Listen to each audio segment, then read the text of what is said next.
Good evening, everybody. It's my great privilege to welcome you to the Chak Wing Museum this evening for what will be a very special event. My name is Craig Barker. I am the head of public engagement for the Chak Wing Museum, and it is a great privilege to have you with us this evening. Before we embark on learning a very, very, very ancient tale tonight, it would be remiss of me not to acknowledge the ancient and long care and custodianship of the land on which we meet by the Gadigal people of the Eora Nation. And on behalf of all of us here, I'd like to pay our respect to our elders past and present for that continued thousands of years of care for country. Tonight is a special event for a number of reasons. It's the first time we've had an opera or sections of an opera performed here in the museum. And we have really been excited about the idea of marrying music with exhibition. So, Jack, I want to thank you on behalf of the museum for approaching us with this idea. Thank you. Yes. This evening we'll begin with a short talk by my colleague, Dr Louise Pryke, an ancient historian here at the University of Sydney, and an extraordinary researcher and author. So thank you for your time, Louise. And she will set the archaeological and historical context of Gilgamesh.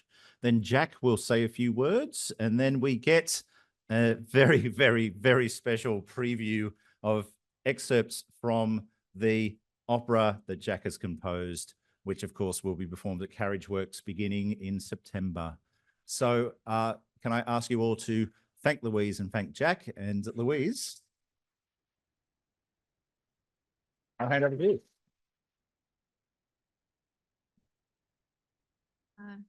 Right. Well, thank you so much, Craig. I'm a very quiet person, so can everyone hear me okay kind of at the back? Not even a little bit. Okay. Craig might be able to fix it. Otherwise, I'm going to have to yell. Oh, no.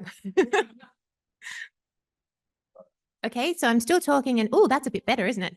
Hello. Okay, we are on the air. People at the back? Yes? Yes, thank God.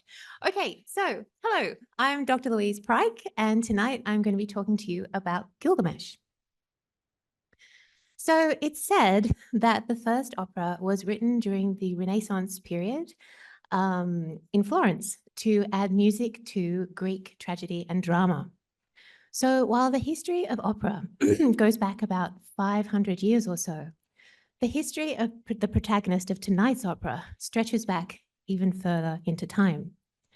The time of the world's first written records, the time that is known as a forgotten age, over 4,000 years ago. So who is Gilgamesh? I should note that Gilgamesh is the honorary hero of the University of Sydney. Gilgamesh is the world's first tragic hero of ancient literature. His story is told in the Epic of Gilgamesh, a literary masterpiece from ancient Mesopotamia. The story centers on the adventures of a heroic young king who is celebrated in the text for his exceptional strength, his bravery, his wisdom, and his beauty. Stories about Gilgamesh are first written down around 2100 BCE, so that's in the Earth III period, but these stories only survive from later copies from the Old Babylonian period, which is around 300 years later. And there's some debate about whether the story of Gilgamesh is meant to refer to a historical figure. But if it is about a historical king, that king would have ruled around 2700 BCE. The tradition that's associated with the epic is that it is about an historical king, with other famous Mesopotamian historical kings claiming to be Gilgamesh's close relative, such as, say, Shulgi of Ur, he of the famous ziggurat. So around 4 millennia ago, people started writing down their stories on clay tablets in the cuneiform script. And you can see the cuneiform script right there. So this is the world's oldest known form of writing.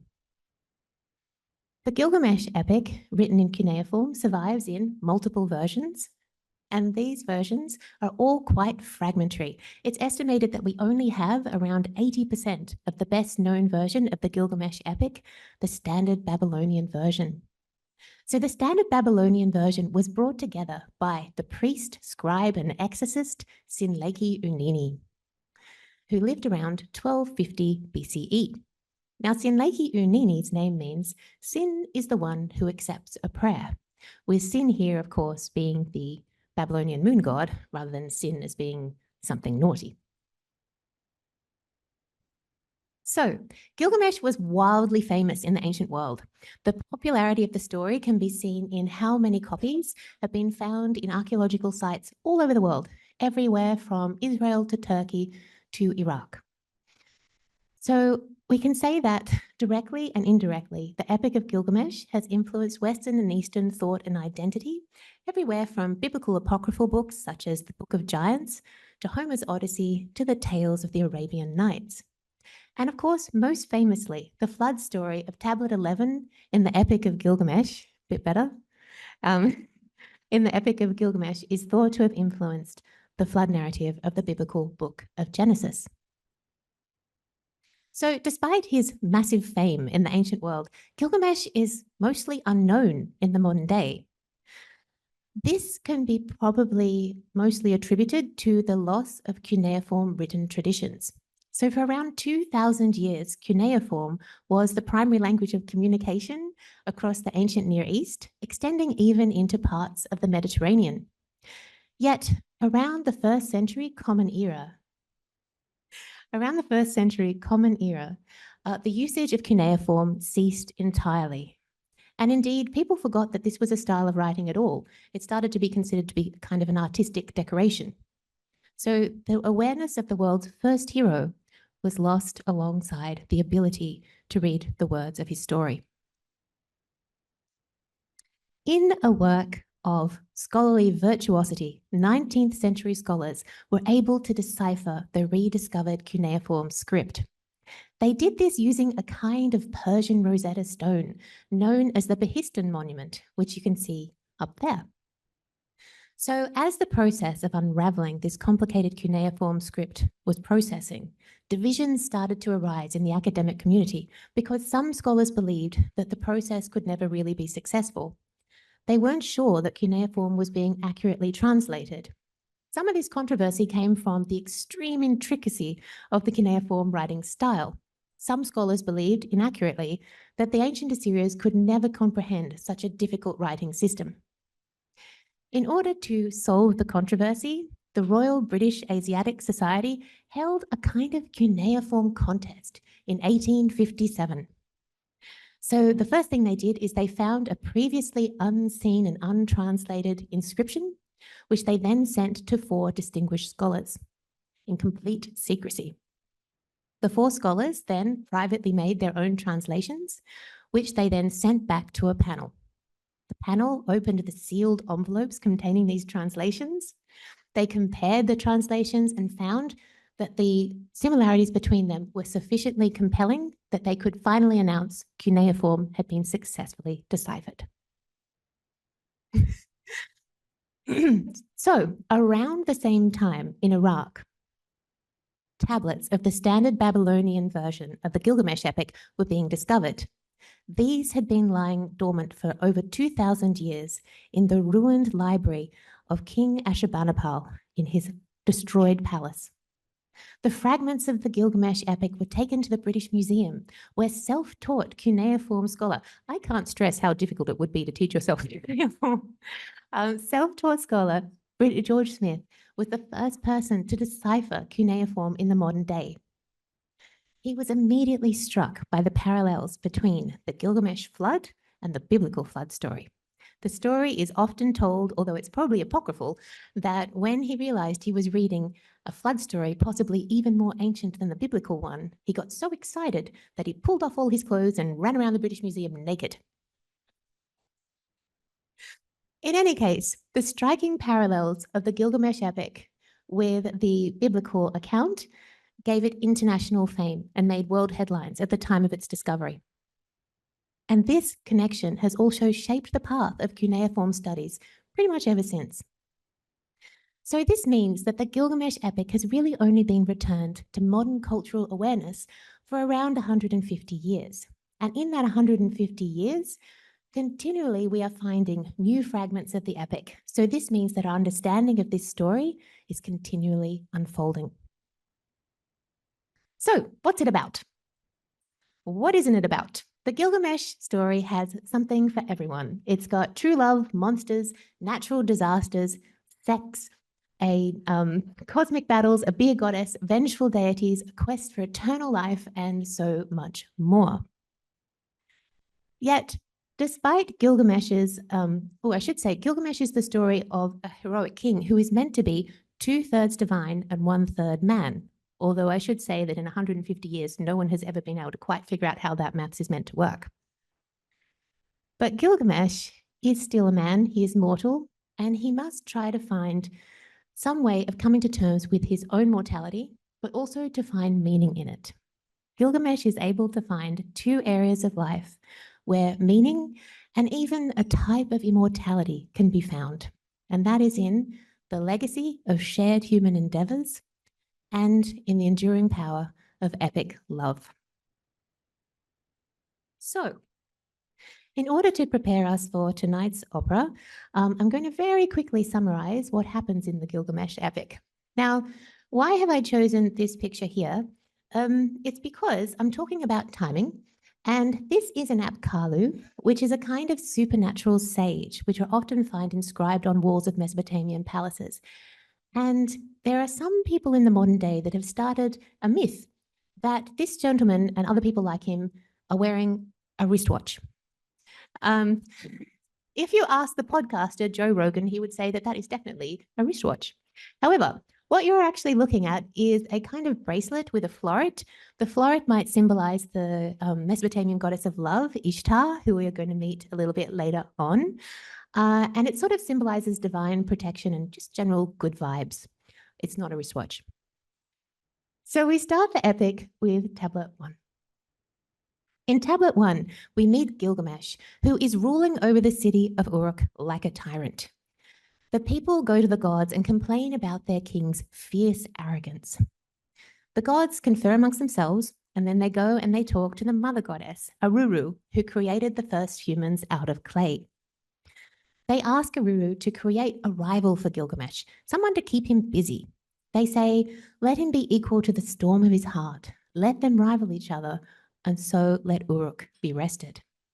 So Aruru takes some clay, balls it up in her hands, and throws it into the wilds. And out of that clay comes Enkidu, whose name means the Lord of the Pleasant Place. Enkidu is kind of like Gilgamesh's hairy wild man friend.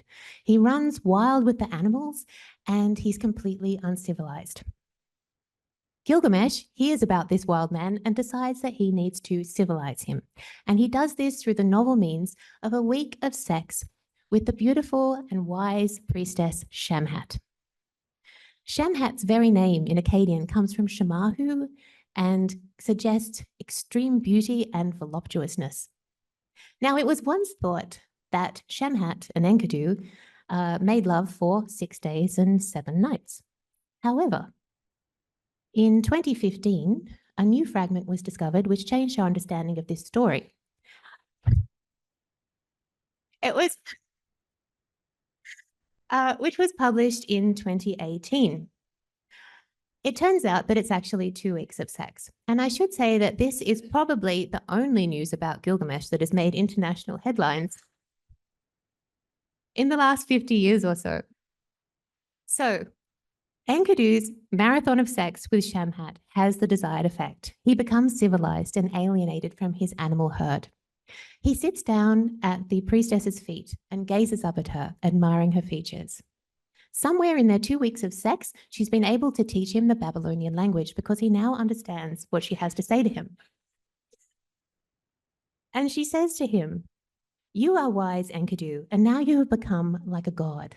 Why do you want to run wild with the animals in the hills? Come with me. I will take you to strong-walled Uruk, to the home of Ishtar and Anu of love and heaven.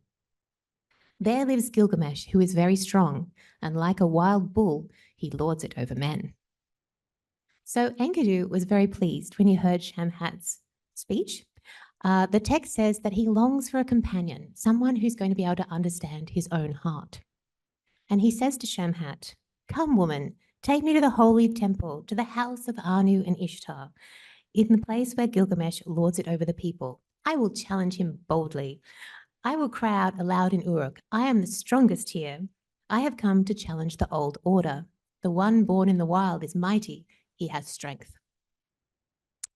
So then we move on to tablet 2.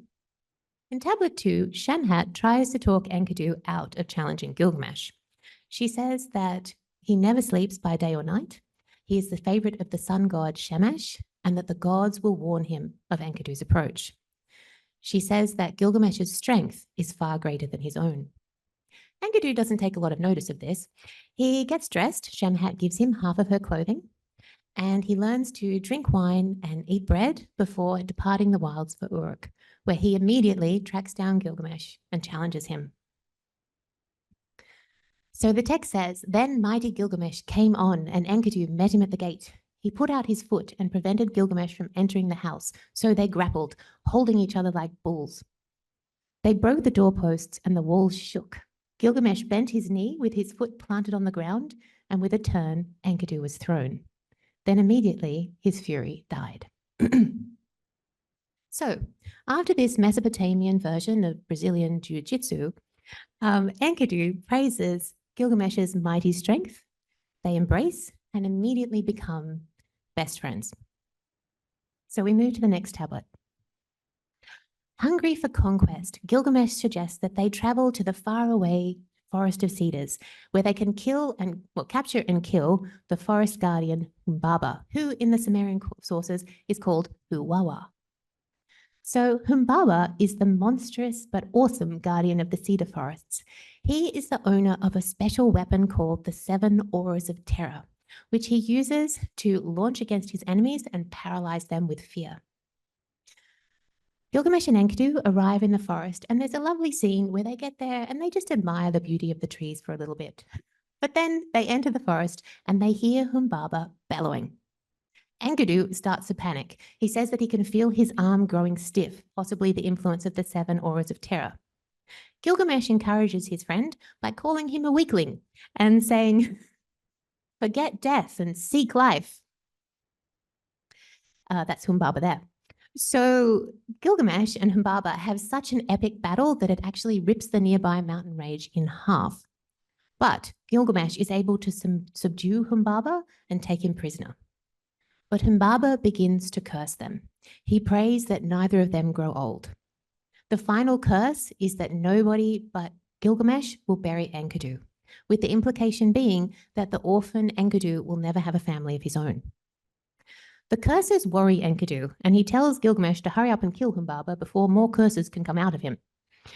They kill the forest guardian, and then they chop down the beautiful trees that he once protected. They take Humbaba's head as a trophy and return to Uruk. So then we get to tablet 6. In tablet 6, we finally meet the beautiful goddess of love and war, Ishtar. And you can see her there with her foot on the back of her emblematic animal, the lion. She's carrying a mace. She's got several weapons in her backpack, and she is wearing a horned cap showing her divinity. The little sun symbol near her is the symbol of her brother Shamash, the sun god, Gilgamesh's protector, and Ishtar's twin. So tablet 6 begins with Gilgamesh bathing and cleaning his weapons, and Ishtar passes by and admires his beauty. She proposes marriage to him. Gilgamesh seemingly has heard of Ishtar, but he does not want to marry her. He rejects her, but in sharply unflattering terms. He compares her to an elephant and to a drafty back door. Now, much scholarly ink has been spilled trying to decide why Gilgamesh would reject the beauteous goddess of love. Historical Mesopotamian kings sometimes entered into a symbolic sacred marriage with the goddess of love, and this symbolic union was meant to bring blessings and life to the king and his people. So it's kind of part of the royal job description. But Gilgamesh is having none of it. My theory is that Gilgamesh doesn't want to marry Ishtar because his heart belongs to another. He's already found love with Enkidu. But I'm a bit of a romantic, and I should say that the jury is still really out on this one. In any case, Part of Ishtar's role in maintaining cosmic order is pursuing vengeance. She storms straight up to the heavens and complains to the sky god Anu. She demands from Anu that he give her the reins to the bull of heaven so that she can use the bovine warrior to kill Gilgamesh. She threatens to raise the dead to consume the living unless she gets her own way. Faced with a possible zombie apocalypse, Anu hands over the nose rope to the bull. So the bull of heaven's name comes from its association with the constellation that we now call Taurus. The association of Taurus with a bull is extremely old. It goes all the way back to the Upper Paleolithic, or around 20,000 years ago. The presence of the mighty bull on Earth creates instant chaos. With every snort of its breath, giant sinkholes open up and people fall into their death. There is also a massive drought that afflicts the land at the same time. In another massive battle, Gilgamesh and Enkidu are able to defeat and kill the bull of heaven. They offer its heart to Shamash. Ishtar, watching this from the walls of Uruk, curses them for insulting her and killing the sacred bull. Enkidu takes one of the haunches of the bull and throws it at Ishtar, saying he would do the same to her if he could. This is an act of sacrilege, and Enkidu will soon pay for it. Gilgamesh holds a celebratory banquet, and everyone falls asleep. The tablet ends with Enkidu waking up, having had a horrifying dream about his future. So in Enkidu's dream, he sees the great gods getting together to decide on a punishment for the two heroes for their acts of sacrilege. They decide that one of the two heroes must die, and it will be Enkidu. Enkidu immediately falls mortally ill. Enkidu lingers on his deathbed for 12 days. He summons Gilgamesh to his side, and he entreats his friend to remember all of their special times that they've had together. Then Enkidu dies, just as Humbaba has predicted, with no one but Gilgamesh by his side. This is part of a really moving scene where Gilgamesh struggles to understand the death of his companion. He tries to get Enkidu to lift his head and listens in vain for his heartbeat. The text says he would not lift his head. He felt for his heartbeat, but it was not beating anymore. Gilgamesh weeps over the body of Enkidu for 7 days and 7 nights before finally allowing his friend to be buried. So the death of Enkidu is actually a turning point in the narrative. The love of Enkidu has transformed the royal protagonist, but the death of Enkidu leaves Gilgamesh bereft, but also terrified of his own mortality. He dresses himself in the skin of a lion and decides to travel to find Utanapishtim, the Mesopotamian flood survivor who is often paralleled with biblical Noah. Utanapishtim is thought to hold the secret to eternal life. To find Utanapishtim, though, he has to take on a perilous journey. He heads to Mount Marshu. At Mount Marshu, he meets the ferocious guardians of the passage of the sun, the scorpion men and women. These are distinctive-looking hybridized creatures. They recognize Gilgamesh's divinity and his royalty, and they allow him into the path of the sun. When he emerges from the path of the sun, he finds himself in a magical land where the trees are made of precious stones and the fruit are jewels.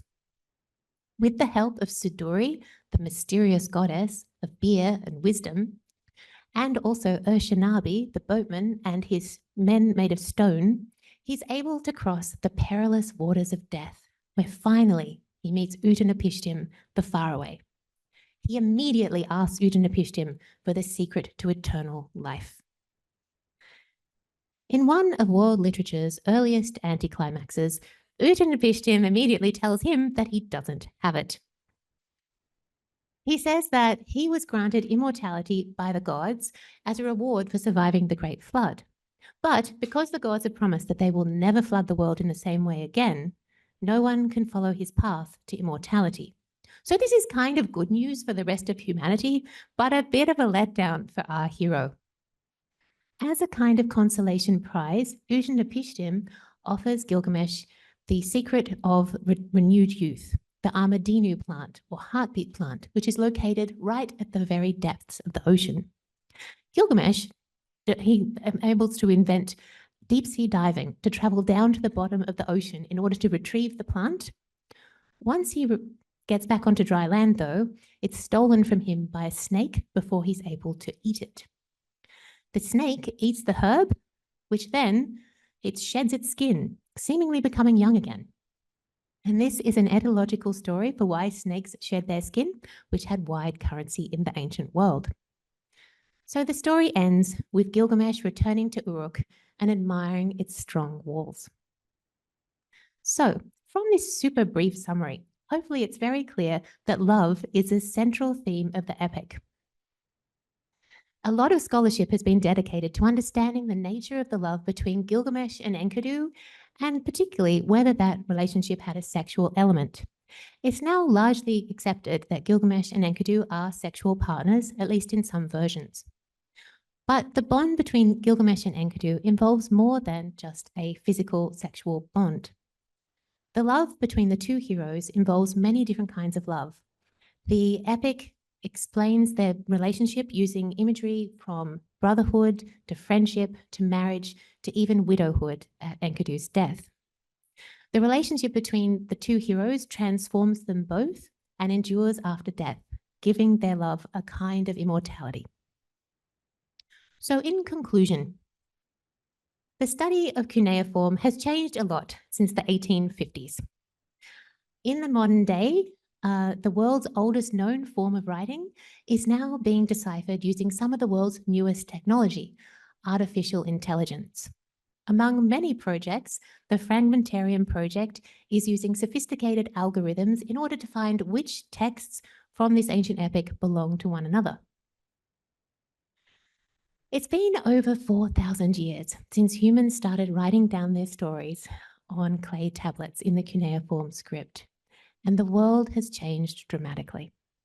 Yet, the qualities that define the human condition, such as our mortality, our need for understanding and acquiring wisdom, and our desire to make a connection, have shown remarkable endurance. And these qualities are all foregrounded in the Epic of Gilgamesh. So the Gilgamesh epic has only been returned to modern awareness for around 150 years, but like the snake that eats Gilgamesh's rejuvenation plant, the epic has aged well. Its universal themes, like the tension between nature and civilization, the epic power of true love, and what makes a good life, are as relevant today as they were 4,000 years ago. The Gilgamesh epic will continue to captivate new audiences and to inspire new creative retellings like tonight's opera for many years to come. Thank you very much.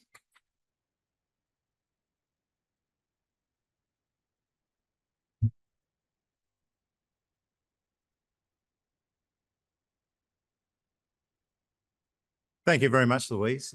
Now that we all know a little more about Gilgamesh's epic journey, shall we learn a bit about the epic journey of getting Gilgamesh to the stage?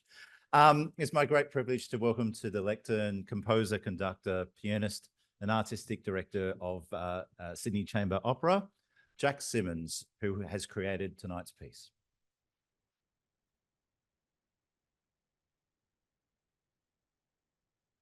Thanks, Craig. And thanks, Louise. That was a wonderful introduction to the piece. I'm so grateful for you for presenting that to us all. I'll just get rid of this. But thank you very much can remain. I don't have a bit of a presentation. We have a lot of music. So I hope you got the sense of just how vast this topic is. Making an opera of it, why on earth would one do that and where does one start? I'll try and answer some of those questions and then we'll hear from 4 of the cast who'll perform about half an hour of excerpts from this to try and illustrate some of those sections. The good news or bad news, if you don't like things that are long, is that most of what Louise talked about doesn't make it into the opera in some form or another. But I'll just talk about how I came to this story and what I find interesting and how it's rendered in music and what music on stage evolving in time can bring to this. I first heard of this when I was in high school, and not through reading the epic itself. It's because it was reading the book In the Skin of a Lion by Michael Ondaatje, which the title of it, of course, refers to Gilgamesh wandering in the desert in the skin of a lion. And there are many references in that postmodern novel about the Epic of Gilgamesh. And so, of course, I thought, what is this? At the same time, I was also discovering the music of the Czech composer Bohuslav Martinu. And Martinu wrote, for my mind, the first major piece of music on the Epic of Gilgamesh, amazingly, in the 1950s. So really, this ancient story, because it was only discovered in the 19th century, rediscovered again, that we don't have musical adaptations by major composers. I mean, had the Renaissance composers who invented opera as we know it today, had they known of that story, I'm sure there would have been a Gilgamesh opera at the time of the rebirth of opera. But of course, they had no idea the story existed. So in a way, it's virgin territory for opera in so many ways. So I knew this piece by Martinu, which is a cantata. It's not a stage work. It sets a big chunk of the text, but leaves out, like if you're a composer, I can't believe he leaves out the Bull of Heaven. He leaves out Humbaba, all of these dramatic things that you'd think are naturally attractive to composers are just exiled, but he does focus very beautifully on the death of Enkidu takes up more than a third of the piece in this cantata, and that always struck me as something very moving in this. And then I can't say it entered my consciousness too much the next little while, but running an opera company and working with these extraordinary performers and singers and directors and theatre creatives, I always came to think, what would be the kind of work that would use all of the people that we love to work with to their most characteristic and extreme skills.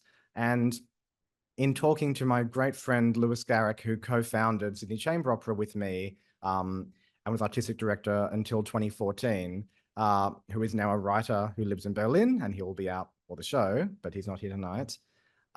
We thought, look, this is a story that has lots of these characters seem tailor-made to the extraordinary performers that Sydney Chamber Opera has sort of collected like a rolling stone over its first decade and a bit. And they've stuck by us, and I'm very grateful, and you'll see and hear lots of them tonight. And also wanting to make a work of scale, because our home is at Carriageworks, just across the road. And Carriageworks has we often use a smaller, very beautiful acoustic space to perform in, but there is a much larger kind of epic space that we were very interested to treat as like a complete performance space. And I have a lot of experience in working with sound designers and with electronics as well, and knowing that one can essentially make an entire room into a minutely detailed sound environment and envelop the audience in the tiniest details of sound, from voice and instrument and transformation and back, was an irresistible challenge. And this seemed kind of the right piece to do it. It also is something that very much attracted me and Lewis in terms of its overarching themes. Louise touched on the jury is out about whether Enkidu and Gilgamesh were lovers, and this adaptation, they very much are. You're going to hear a large extract from the love scene that they have in the forest. I mean, we've externalized their relationship into the moment in between some of those tablets. We sort of inserted our own like explication of the tablet where they express their love through music and through physicality, etc. And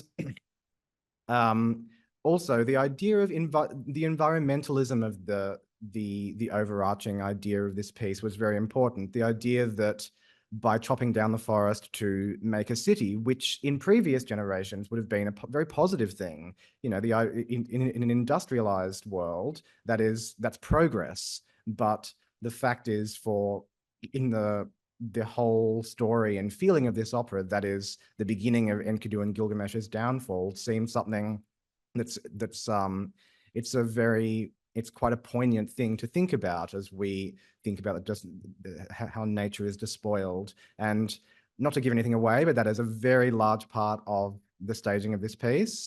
You won't be left in any ambiguity as to how this is meant to be framed when you come and see it in September and October, as I hope you all do. If you haven't, sydneychamberopera.com, you can buy tickets. And those kind of stories, and also the idea of, Gilgamesh is essentially a totalitarian despot in many ways. And so the idea of what it means for someone who is quite a repulsive character at the beginning. We certainly meet him when we first encounter Gilgamesh. He is a problem to be solved. And there are many scenes throughout this piece where Gilgamesh learns things that both make him human and remind him of mortality. And also the fact that this is essentially, we've dialed up the existentialism of the very end to 11 in terms of his meeting with Uttanapishti, and the idea of what it means for someone who this great immortal is just a person who happened to live forever and basically has no answers for him. And the meaning of why we live and die is left completely elusive at the end. And that seemed a very good place to leave an opera. So what are we going to hear tonight? We're going to hear a few things out of order, just to give you a better concert experience and to have some variety. We're first going to hear from Gilgamesh's encounter with the scorpion men. Now, they are not men. They are actually scorpion women, with the extraordinary voices of Jane Sheldon and Jessica O'Donoghue, who are two of my favorite singers. And they've sung together a lot in SEO. And here, as scorpions, I thought, well, what does a scorpion make? What sound does a scorpion make? And how can I do that with Jane and Jess? So actually what they do is I imagine them like a kind of vocal laser that is there to protect the mountains. And so they often sing in very, very pure, harsh intervals, very close to each other, following each other in quite a supernatural way. And this excerpt you're about to hear now uses what I've learned from working with them. And they are such a great duo.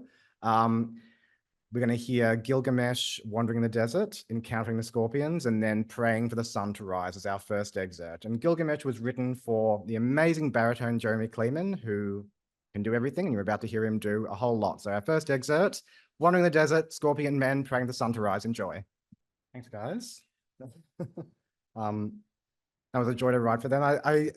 It's important that it's like I know their voices very well, having played with them and conducted them in lots of other pieces. And the last note that they sing in that piece, that's right in the middle of where the beautiful color matching that they can get. I kind of worked back knowing knowing that the piece, that love duet had to finish on this one unison that they have. The whole rest of the scene is built backwards from that to like fan them into place, as it were, musically, and do a great job.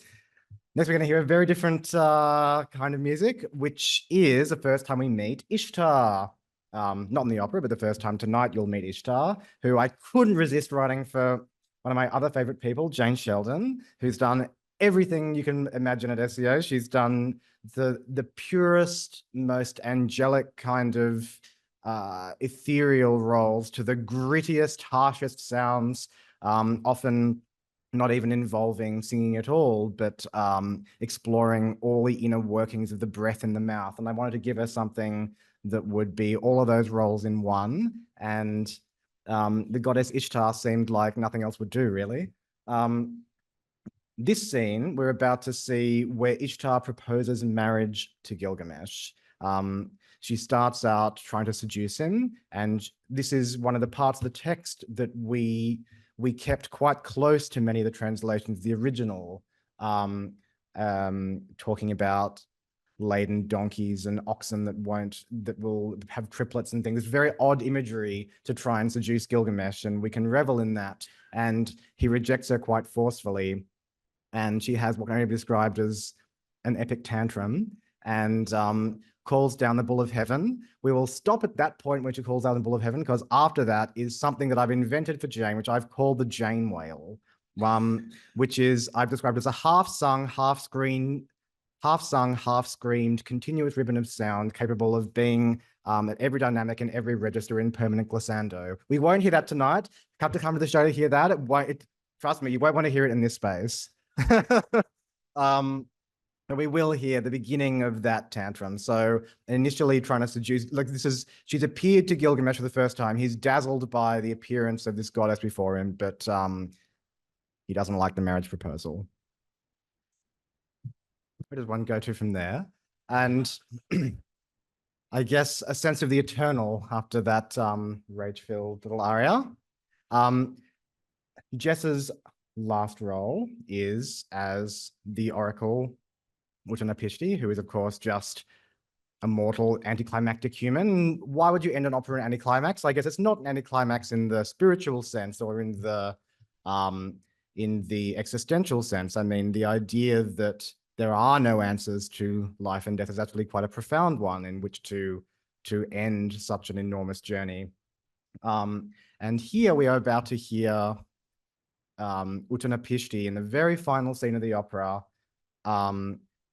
sing a portion of the flood myth. This is what was so excited that scholar who ran around naked in the British Museum. This is the reason, this kind of text.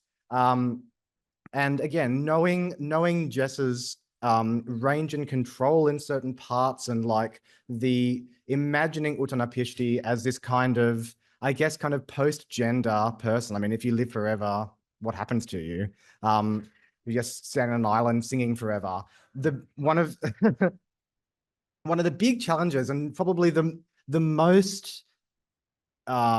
biggest change that we made to the original epic is, in the original, Utnapishti challenges Gilgamesh to stay awake for 7 days and 7 nights. And he fails that and learns his humility. Of course, that's super boring on stage. And so, being an opera, the one that we've made, she challenges him to sing for 7 days and 7 nights, and he fails at that too. Even though, of course, we'd like to listen to Jeremy sing for 7 days and 7 nights. But let us hear now a little excerpt from the last thing you'll hear. It's a little excerpt from the not quite confrontation between Utnapishti and Gilgamesh, because she really doesn't care. She's been there forever. He's just a little speck of dust in the huge span of eternity which this character lives. So here is the delivery of the flood myth and Gilgamesh questioning his mortality. Thank you.